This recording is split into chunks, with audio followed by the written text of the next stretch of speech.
नमस्ते छात्रों, कक्षा छठी हिंदी तासिका में मैं मिसेस कविता चांदर आपका स्वागत करती हूँ। उपहार नाम की कहानी देख रहे थे हम। 3 नंबर का पाठ है हमारा, जिसका नाम है उपहार। ऋत्विक नाम के एक लड़की की हम कहानी देख रहे थी, जो एक परी से मिला। वह पुस्तक मेला देखना चाहता था, लेकिन उसकी माँ ने उसे पुस्तक मेला देखने से मना किया। फिर वह एक परी से मिला। किस तरह परी ने ऋत्विक की परीक्षा ली, वह हम देख रहे थे कि ऋत्विक रास्ते से जा रहा था। परी ही एक राहगीर बन के उसने जानबूझ के एक पोटली रास्ते पर गिराई और ऋत्विक की ईमानदारी की परीक्षा ली। यहाँ तक हम देख चुके हैं। आगे के परिच्छेद में पढ़ती हूँ, आप ध्यान से सुनिए। परी ने ऋत्विक को समझाया, ईमानदार व्यक्ति के जीवन में किसी वस्तु की कमी नहीं होती। जाओ, अब तुम्हें मनचाही वस्तु मिलेगी। ऋत्विक के पास शब्द नहीं थे जिनसे वह परी को धन्यवाद देता। खुशी से उसकी आंखें भर आई। परी ने ऋत्विक की ईमानदारी की परीक्षा ली थी। परी को पता चल गया था कि ऋत्विक एक ईमानदार लड़का है, क्योंकि उसने जिसकी पोटली थी उसे लौटाई थी। तो परी ने ऋत्विक को समझाया कि जो व्यक्ति ईमानदार होता है, उस व्यक्ति के जीवन में कभी भी किसी भी चीज़ की कमी नहीं होती। आजकल हम देखते हैं कि हर जगह भ्रष्टाचार, करप्शन है। बेईमानी से लोग काला बाजार करते हैं, पैसा कमाते हैं। लेकिन याद रखिए छात्रों, जो धन हम ईमानदारी से कमाते हैं, वही धन हमारा होता है और वही हमारी असली संपत्ति होती है। तो हमें हमेशा ईमानदार रहना चाहिए। ईमानदार व्यक्ति के जीवन में, याद रखिए, कभी भी किसी भी चीज़ की कमी नहीं होती। परी ने भी ऋत्विक को यही समझाया और परी ने कहा कि जाओ, अब तुम्हें मनचाही वस्तु मिलेगी। मनचाही वस्तु मतलब जो चीज़, जो वस्तु तुम्हें पसंद है, वह वस्तु तुम्हें मिलेगी।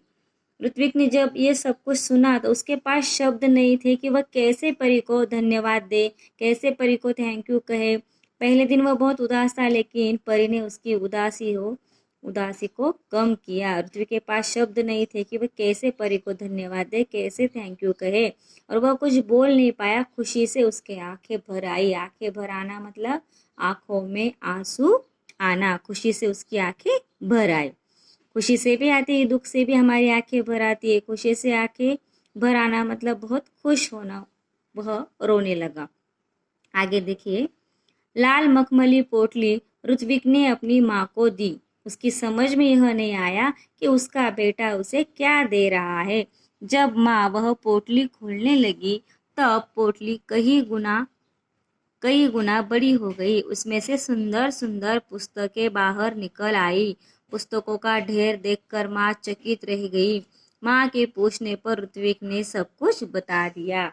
अब ऋत्विक परी से मिलकर घर पर आया और उसने वह लाल मखमली पोटली जो ऋत्विक को परी ने इनाम के रूप में दी थी, वह अपनी माँ को दिखाई। सच कहिए छात्रों, आपके मन में क्या आया है कि ऋत्विक को पोटली मिली, परी ने पोटली, तो आपके मन में क्या आया होगा कि पोटली में क्या निकलेगा। पोटली से कुछ लोगों को लगा होगा सोने के सिक्के मिलेंगे, कुछ लोगों को लग रहा होगा उसमें से पैसे निकलेंगे, कुछ लोगों को लग रहा होगा उसमें से सुंदर सुंदर कीमती चीज़ें निकलेगी। लेकिन नहीं, देखिए, लाल जो मखमली पोटली थी, ऋत्विक ने अपनी माँ को दिखाई और उसको दी और उसको सब कुछ बताया जो जो उसके साथ हुआ। तो माँ की समझ में नहीं आ रहा था कि उसका बेटा उसे क्या दे रहा है। जब वह पोटली खोलने लगी, तो वो पोटली अब जादू की पोटली थी। वो परी की दी हुई पोटली थी, वो जादुई पोटली थी। जब माँ वह पोटली खोलने लगी, थैली खोलने लगी, तो वो कई गुना मतलब बहुत बड़ी होती चली गई। जब पोटली का जितना आकार था, उससे कई गुना पोटली बड़ी हो गई। और उसमें से क्या निकला? उसमें से सुंदर सुंदर पुस्तकें बाहर निकल आई। ऋत्विक की मनचाही चीज कौन सी थी? सुंदर सुंदर पुस्तकें, क्योंकि वह पुस्तक मेला देखना चाहता था ना, और वह जा नहीं पाया था। इसलिए परी ने उसकी इच्छा पूरी की और उसे पोटली देकर उसमें से सुंदर सुंदर पुस्तकें उसको दी। सुंदर सुंदर जो शब्द है, उसके बीच में आपको एक छोटा सा डैश नजर आ रहा है। तो ऐसे शब्दों को हम शब्द युग्म कहते हैं। दो जुड़े हुए शब्द जो एक साथ आते हैं, उनके बीच में डैश आता है, तो उसे हम शब्द युग्म कहते हैं। तो पोटली से सुंदर सुंदर पुस्तकें बाहर निकल आई। पुस्तकों का ढेर ढेर का मतलब पता है आपको? एक बड़ा सा गट्ठर पुस्तकों का ढेर देखकर माँ चकित रह गई। चकित रह जाना, आश्चर्यचकित होना। और माँ के पूछने पर ऋत्विक ने माँ को सब कुछ बता दिया, जो जो उसके साथ हुआ। हमें बड़ों से कोई भी बात छिपानी नहीं चाहिए। ऋत्विक ने अपनी माँ को सारी बातें बता दी।